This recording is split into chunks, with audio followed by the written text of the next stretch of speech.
రానున్న రోజుల్లో తెలంగాణ వ్యాప్తంగా ప్రతి ఇంటికి టీ ఫైబర్ సేవలు అందిస్తామన్నారు మంత్రి శ్రీధర్ బాబు. పెద్దపల్లి జిల్లా ముత్తారం మండలం అడవి శ్రీరాంపూర్ గ్రామంలోని ప్రభుత్వ పాఠశాలలో రాష్ట్రంలోనే మొట్టమొదటి ఏఐ కంప్యూటర్ ల్యాబ్ని మంత్రి ప్రారంభించారు. దేశంలోనే అడవి శ్రీరాంపూర్ గ్రామాన్ని ఏఐ శ్రీరాంపూర్ గ్రామంగా ఆదర్శంగా తీర్చిదిద్దాలనే ఆలోచనతో ఏఐ సాంకేతికతని విద్యార్థులకు అందిస్తున్నామని చెప్పారు. కృత్రిమ మేధని ఉపయోగించుకొని విద్యార్థులు ముందుకు వెళ్లాలని సూచించారు.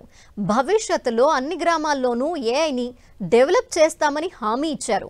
రానున్న రోజుల్లో అడవి శ్రీరాంపూర్ గ్రామ రైతులకు కూడా ఏఐపై శిక్షణ ఇచ్చే విధంగా చర్యలు తీసుకుంటామన్నారు.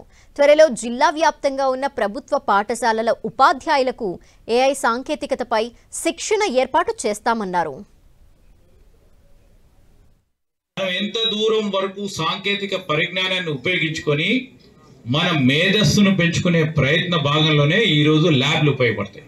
మేము మన కాంగ్రెస్ పార్టీ ప్రభుత్వం ఈ టీ ఫైబర్ ద్వారా మరి అందించిన ఈ సదుపాయాన్ని ఉపయోగించుకొని వారి ఇంట్లో ఉన్న టీవీ దాన్ని స్మార్ట్ టీవీగా కన్వర్ట్ చేసిన ఈ టీ ఫైబర్ దాన్ని ఉపయోగించుకొని ఈ కృత్రిమ మేధకు సంబంధించిన ఒక టూల్ను ఉపయోగించుకొని, ఆ టూల్ ఏంది 100 టూల్స్లో ఒక టూల్, అది పర్ప్లెక్సిటీ అని చాలా వేగవంతంగా ప్రాసెస్ అయ్యే టూల్.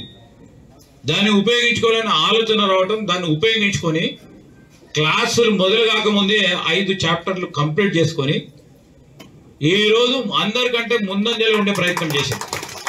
దేనివల్ల సాధ్యమైంది? ఇంట్లో సాంకేతికపరమైన ఒక డివైస్ ఉంది, స్మార్ట్ టీవీ ఉంది. ఆ స్మార్ట్ టీవీని ఉపయోగించుకొని